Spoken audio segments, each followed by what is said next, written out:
It was a quiet Sunday morning in a small town in West Virginia. Birds tweeting, wind whispering through the trees, the gentle babble of the creek nearby. A perfect day for a funeral. John Miller, 47 years old, was declared dead in his sleep. No signs of struggle, no illness, no explanation, just gone. The doctor signed the death certificate. The body was cold, unmoving, lifeless. 2 days later, friends and family gathered in the old church he grew up in. Rain tapped on the stained glass windows, casting rainbows across the worn wooden pews. Candles flickered, casting long shadows as the mourners filed past the casket. The organ groaned, filling the drafty hall with solemn notes. Then they stood around the freshly dug grave in the churchyard as the minister began to speak. They said their final goodbyes. Then the pallbearers lowered the coffin into the ground. As they began to fill in the grave, someone at the edge of the crowd gasped. All heads turned toward the sound. Hadn't they already said their final goodbye? Hadn't the minister just uttered the last rites? What could have made that sound? One man stepped forward, wiping his brow with a handkerchief. "Did you hear that?" he asked, voice trembling. The others exchanged uneasy glances. "I thought it was just the wind," someone replied. But then it happened again. Knock, knock, knock. At first it was barely audible, like the tapping of a twig against the wood, but then it grew louder. Bang, bang, bang. It echoed inside the coffin. Muffled screams came from inside. A woman fainted. Others screamed and ran.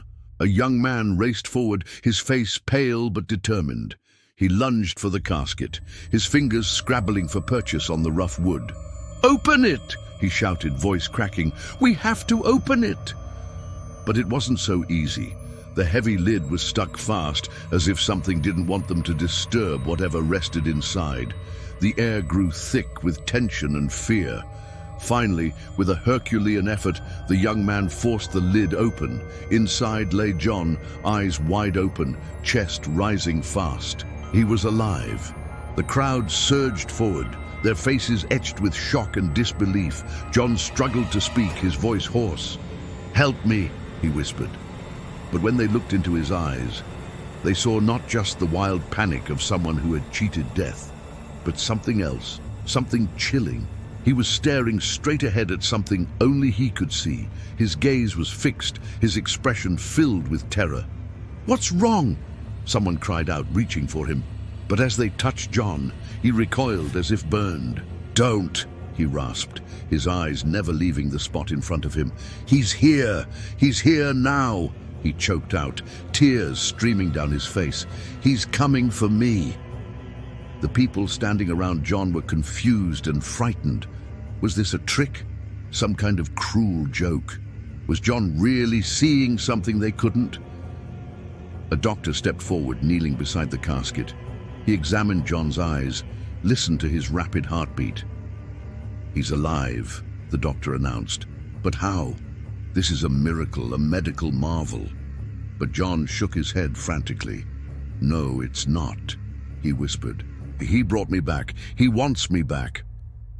As the doctor helped John to his feet, still murmuring about miracles, John looked around at the concerned faces of his loved ones. Their expressions shifted from surprise to worry to confusion. The reality of the situation began to dawn on them. They had just buried John, or so they thought. Now he was here, alive and terrified, talking about things that made no sense. "It followed me," John said, his voice shaking. "It almost had me. Don't let me go back." With that, he collapsed, overcome by a sudden wave of weakness. The doctor caught him, murmuring soothing words, promising help, but John wasn't listening. His eyes were wide with fear as he stared at the freshly dug grave. The sight of the gaping hole in the ground seemed to terrify him. "The grave," he whispered. "It's calling me."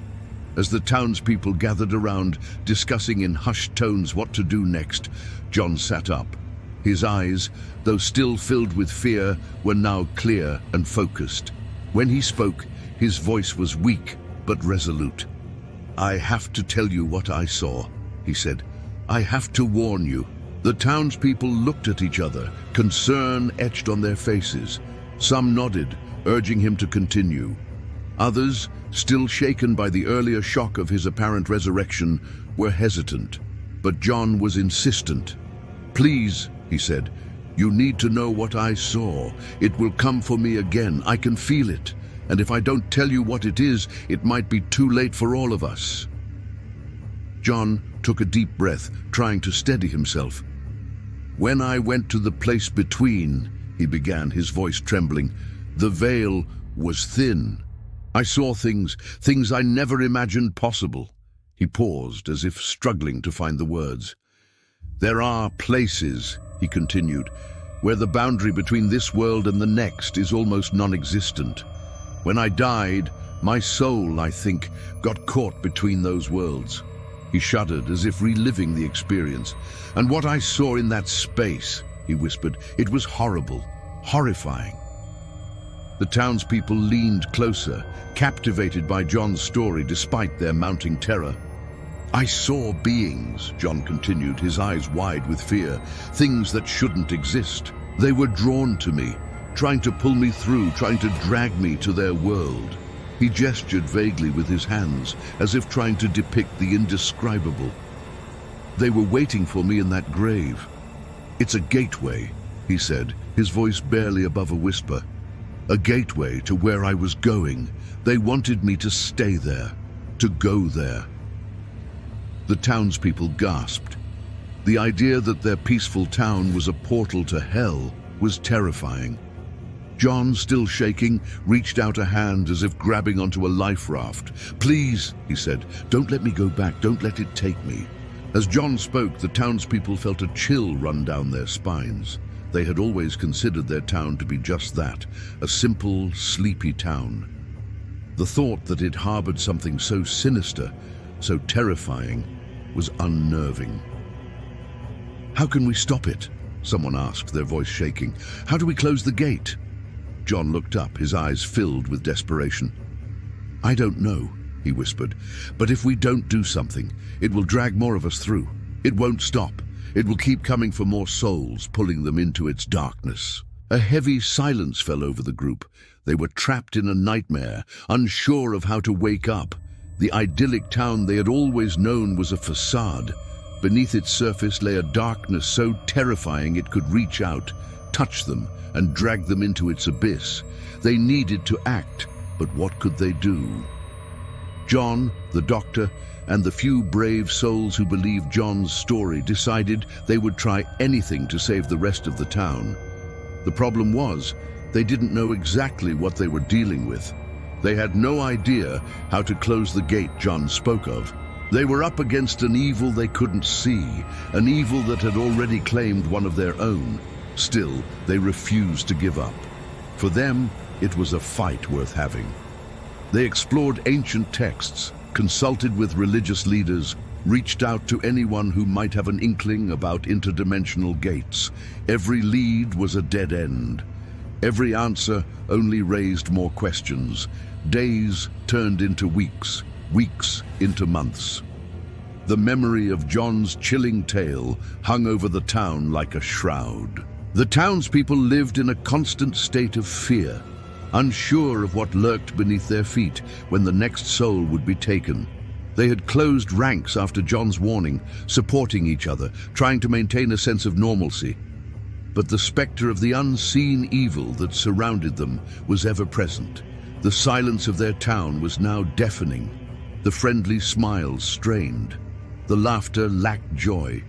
The idyllic setting was tainted by the knowledge of the darkness that lay beneath it. John, with his unshakable belief in the unseen, became their leader. Despite his frail physical state, his spirit was strong.